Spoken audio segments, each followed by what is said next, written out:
Hi guys, welcome to MCA CET another podcast. Today we have Divyanshu Sonpure. He is from Maharashtra Nagpur and he cracked MCA CET with the percentile 98.09 percentile. So congratulations first of all Divyanshu. Thank you, sir.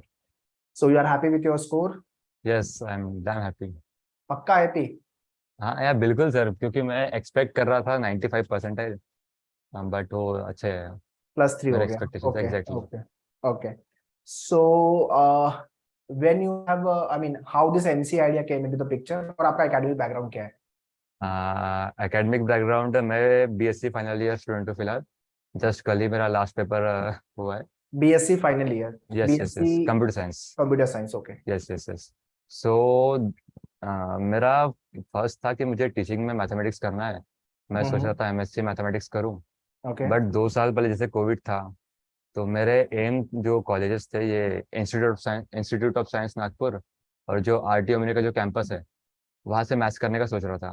But second year जो fourth semester का result था, वो around मेरा 75% ही आया था, और बाकी बच्चे देखे तो 90 स्कोर किया था उन्होंने। तो मैं सोच रहा था अगर मेरिट बेस पे होना है तो मेरा तो मुश्किल हो जाएगा। तो फिर मैंने आपके वीडियोस देखा जहाँ पे मुझे निमसेट के जो टॉप एनआईटीज है, एनआईटी ट्रिची, जो बाकी एनआईटीज है, उसके बारे में पता चला। तब मैंने गोल किया कि मुझे निमसेट करना है, और जो एनआईटी ट्रिची है, एटलीस्ट गोल मेरा हाई ही था कि वो करना है, उसके लिए प्रिपेयर करना है। और एनआईटी भोपाल भी एक मेरे माइंड में था कि हाँ, एटलीस्ट इतना हो जाए मेरा। तो वहाँ से एमसीए का प्रोग्राम जैसे उसके बारे में पता चला। उसके बाद इंटरनेट पे बाकी एग्जाम्स जो थे, जैसे टेंसेट देखा, सीयूईटी देखा, एमसीए सीईटी, इन बाकी एग्जाम्स के बारे में यूट्यूब से पता चला।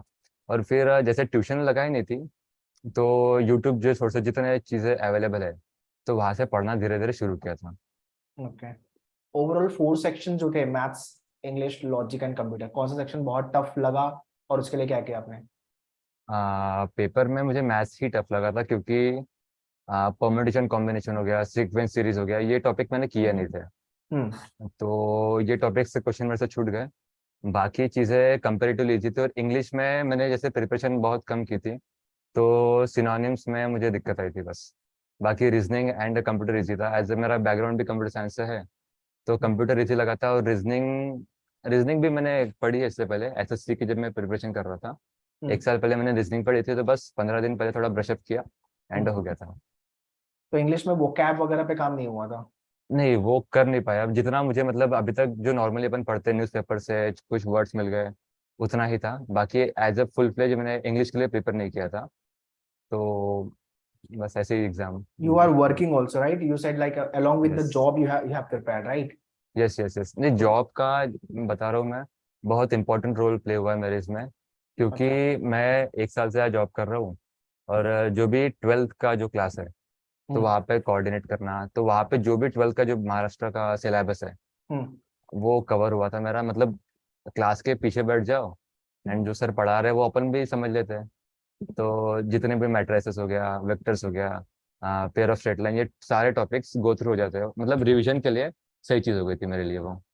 अच्छा, बच्चों का लेक्चर पीछे बैठ के कोऑर्डिनेटर एज हाँ, एज अ कोऑर्डिनेटर वर्क कर रहा था। टीचर पढ़ा रहे हैं, हम क्लास के पीछे बैठे हैं, जो सर पढ़ा रहे हैं हम भी पढ़ लेते हैं, अच्छा. और साथ में जो बच्चों को डाउट्स है फिर वो सॉल्व करवा दो। और ओके. बच्चों के प्रिपरेशन के साथ साथ अपनी प्रिपरेशन भी हो जाती है उसमें। Right, right. Yes sir. So इतने लोग पॉडकास्ट देख रहे हो, you can apply the same या टू. डेफिनेटली, अगर if you can't afford the tuition classes, just go for assistant teacher job. You get paid as well as you get knowledge. So along with the job कितना difficult हुआ MCCT की preparation? Like time तो कम मिलता रहेगा, right? हाँ, time कम होता है, but जैसे कॉलेजेस भी रहते हैं। हम्म. अगर आप सीएस फील्ड से हो, जैसे मैं बीएससी कंप्यूटर साइंस करता था, हम्म. तो मुझे उतना डिफिकल्ट नहीं लगा था, क्योंकि बहुत सी चीज़ें मेरे जैसे कॉलेज में भी हो रही थी। हम्म. कंप्यूटर साइंस का जितना भी बेसिक्स है मेरे कवर हो रहे थे। हम्म. सेट थ्योरी का भी एक बीएससी में एक रहता है, हम्म. सेट रिलेटेड चीज़ रहती है मैथ्स में, तो सेट थ्योरी वहाँ से हो गया था, जो वो भी काम आई थी। तो साइंस बैकग्राउंड जैसे मैं हूँ, तो मेरा एटमोसफेयर ऐसा था कि मुझे काफ़ी हेल्प हुई। जैसे मैं ट्यूशन में भी पढ़ा रहा हूँ, तो वहाँ पे मैथ्स मुझे पढ़ने मिल रहा था, तो यहाँ पे हेल्प हुई है मुझे। ओके. ओके. Yes sir. बाकी टेस्ट सीरीज वगैरह यू हैवंट अपीयर्ड, राइट? नहीं नहीं नहीं, मैं जो 1 महीने पहले जितने भी फ्री टेस्ट सीरीज थे यूट्यूब ओके पे अवेलेबल या फिर नेट पे जितने अवेलेबल थे सारे दिए थे, ताकि पता रहे कि हम कहाँ स्टैंड कर रहे हैं फिलहाल इनिशियली, कि मैं कितना स्कोर कर सकता हूँ इस बेस पे। तो मेरे अरे 40 क्वेश्चन करीब सही आ रहे थे 100 में से। मतलब जहाँ मैंने ब्रशअप नहीं किया था, तो मुझे समझ में आया था कि जैसे आपका जो बाकी वीडियोस देख के मुझे पता था कि मुझे कम से कम 65-70 स्कोर करना है 100 में से, इतने सवाल मेरे सही होने चाहिए। तो जो एक्स्ट्रा 20-25 क्वेश्चन है उसके लिए मुझे ब्रशअप करना था। तो वापस रीजनिंग का जितना भी मैंने पढ़ा था बस उसको ब्रशअप किया एंड हो गया। ओके। Yes sir. एक्चुअल जो एग्जाम डी का जो एक्सपीरियंस है, जिस दिन एग्जाम लिखने जा रहे थे, घर निकलने से लेके एग्जाम लिखने तक का एक्सपीरियंस कैसा रहा? एक्सपीरियंस जब तक हम एग्जाम सेंटर पहुंचे ना तब तक के रहता है कि क्या आएगा कैसा आएगा। और एक बार आप आधा घंटे पहले वहां पहुंच गए फिर बस हम्म। आपको रिलैक्स रहना है, क्योंकि जितना पढ़ना था जितना होना था रिवीजन रिवीजन सब आपने कर चुके हैं। वहां पे बस अपने माइंड को स्टेबल रखना कि भाई जितना आता है मैं उतना सही करूंगा बस। उसके अलावा जो नहीं आता उसमें तो आप जैसे निगेटिव मार्किंग नहीं थी तो हम्म। उसमें तो अपन अपने मन से कुछ भी टिक करके आ सकते थे हम्म। Probable answers. बट यही है कि वहाँ पे अपने माइंड को शांत रखना है और जितना मुझे आता है उतना बस सही करना है, इसी पे फोकस करना है। Okay. Yes. What was your order of attempt in the actual exam? I think mix paper आया था, तो ऑर्डर और अटेम्प्ट तो मैंने सोचा था कि पहले मैं रीजनिंग निकालूंगा, क्योंकि रीजनिंग मेरा स्ट्रांग था कि मुझे आता है अच्छे से। उसके बाद मैथ्स, देन कंप्यूटर और इंग्लिश। एंड में इंग्लिश रखा था क्योंकि इंग्लिश उतना कुछ मुझे एग्जैक्ट नहीं था। पेपर के अंदर I think it was not mix, मतलब आप सेलेक्ट करके ऑप्शन, मतलब सेक्शन, मतलब एक बार चालू हुआ था, उसके बाद हाँ सेक्शन डिफाइन नहीं था। अब वही क्योंकि मिक्स डिफाइन ही नहीं था, लगा था बट इट मैंने। वाज लाइक कि इंग्लिश चालू हुआ तो इंग्लिश ही चल रहा है, मैथ्स चालू हुआ तो मैथ्स ही चल रहा है। हाँ ऐसा था, लेकिन ऐसे ऊपर सेक्शंस नहीं दिए गए थे हाँ कि सेक्शन नहीं आपको था। मैथ्स है राइट। कि ये क्या। तो एक बार राइट। जो स्टार्ट किया तो जैसा कंटिन्यू चालू रहा तो फिर मैंने फिर देखा नहीं कि ये स्किप करना है कि नहीं। मेरे हम्म। माइंड में ये था कि 90 मिनट और 100 क्वेश्चन करना है, तो अगर मैं कोई सवाल पढ़ लिया तो उसको टिक के भी ना आगे नहीं जाना है। जो भी आंसर मेरे को प्रोबेबल लग रहा है एक बार उसको अटेम्प्ट करना है, उसके बाद ही नेक्स्ट क्वेश्चन पे जाना है। ओके। रफली किसने कितने क्वेश्चन जेन्युइन अटेम्प्ट किया आपने और कितने तुक्के मारे? मेरे तुक्के आई थिंक, हाँ मेरे 60 क्वेश्चन आई थिंक मेरे जेन्युइन थे जो मेरे को आते पक्का आते हैं, 60-65 क्वेश्चन। और बाकी जो क्वेश्चन उसमें मैथ्स में ज्यादातर तुक्के, क्योंकि परम्यूटेशन कॉम्बिनेशन पे बहुत क्वेश्चन आते हैं। हम्म। 4-5 क्वेश्चन मुझे दिखे थे, तो उसमें मैं तुक्के मारे थे। बाकी ओके। इंग्लिश में भी कई जगह तुक्के मारे क्योंकि उसके मीनिंग्स पता नहीं थे। और रीजनिंग तो आई थिंक सॉल्व किया मैंने पूरा। हम्म। और कंप्यूटर साइंस में शायद एक हाथ तुक्का मारा होगा। Okay. Yes. The aspirant those who are targeting for the next year 24 या 25 26 के टारगेट कर रहे हैं, what tips or the session you want to give them?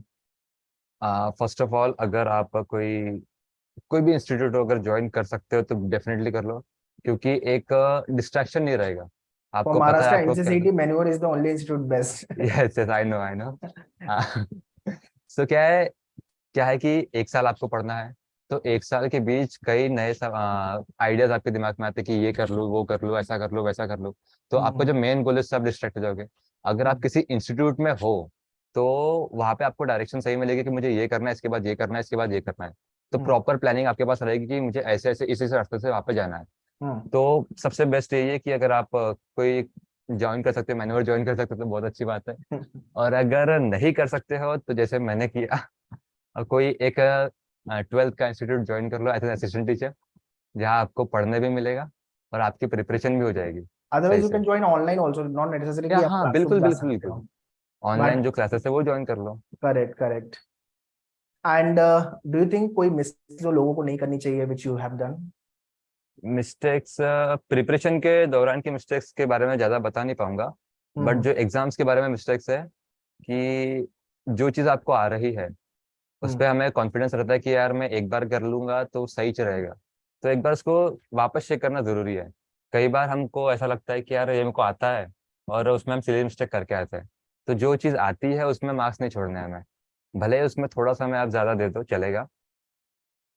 Sure short है कि मेरे को आता है तो उसमें एक बार थोड़ा सा क्रॉस चेक कर लेना सही रहेगा कि भाई मैंने जो सॉल्व किया है आंसर वो सही है कि नहीं है बस। Okay. क्योंकि अभी जो आई थिंक CUT का एग्जाम था उसमें भी एक क्वेश्चन आया था कि e to the power log of tan 1 degree tan 2 degree, उसमें भी मैं मिस्टेक करके आया हूँ, अच्छा क्योंकि मैंने आंसर मेरा tan 45 के हिसाब से 1 लिया, मैंने सीधा e पावर 1 e लिख दिया, बट मैं भूल गया कि वहाँ पे log भी है, तो log 1 0 वो गलत कर दिया मैंने। तो यही जो जो चीज़ आपको आती है उसमें मिस्टेक नहीं करनी है बस। Correct Yes, sir. So guys, that's all in this podcast. Proper guidance and start your early preparation, write the test series, do the analysis of the mock, and be confident about yourself if you really want to crack MCSET examination. So Divyanshu, thank you for coming and sharing your experience, and once again, congratulations for your career. Thank you, sir. All the best. Yeah. Thank you, sir. Bye. Yeah.